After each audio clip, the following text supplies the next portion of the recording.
Hi, welcome to GMP Development Group's Employee Training Series. Today's topic is getting a little more in depth into the email portion of our new workspace system. So, as a reminder to you, you can access a quick link to getting to your email by going to the footer of our primary homepage and clicking here.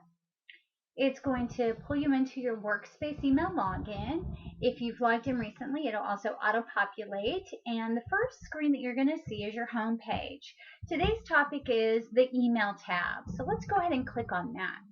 Now, all email service providers are really providing us the same group of services. They're just often putting it in a different place, but for the most part, they're going to be called the same thing. Everything's going to work the same. So if you're very familiar with Outlook or Gmail or Yahoo, just know all of your favorite tools are probably here. We just need to help you locate them.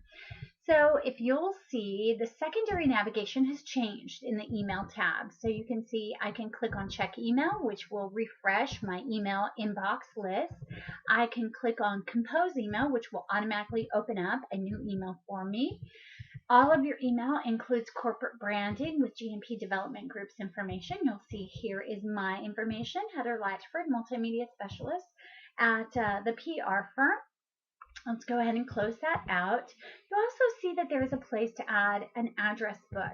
Now there's a couple different ways you can do this. I can add individual contacts, which most of us, when we're adding just a singular email, is not bad to do. But if you have a list of customers you've been working with on a regular basis that's in your Gmail contacts or your Outlook contact list, just know that there's a way that we can actually help support you in importing those over. So don't think you have to manually type them in. Yes, we want to go ahead and close out of that. We also have a place for settings. Now, one of the complaints we've received on the new system is, hey, my email is timing me out and I have to log in repeatedly.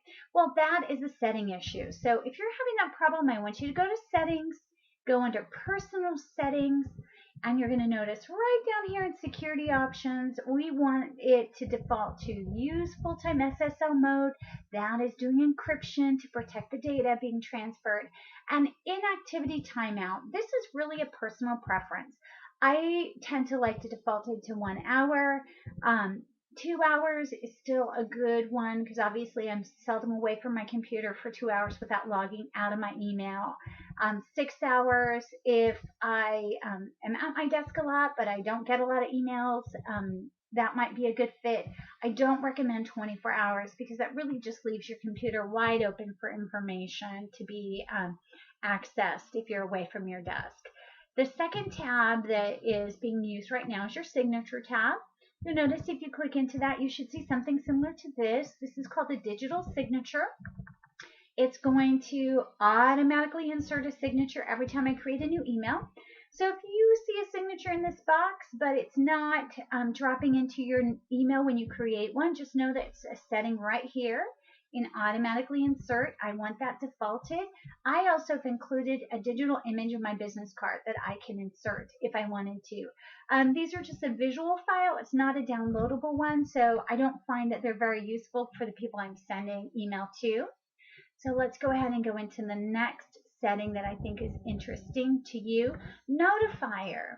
Now, this is actually a desktop application. So if you want to add it, it'll give you a shortcut onto your computer desktop that will tell you more about when you've received an email. So for the property managers or anyone who doesn't get a lot of emails, that's definitely something that you should talk to your manager about installing onto your work computer.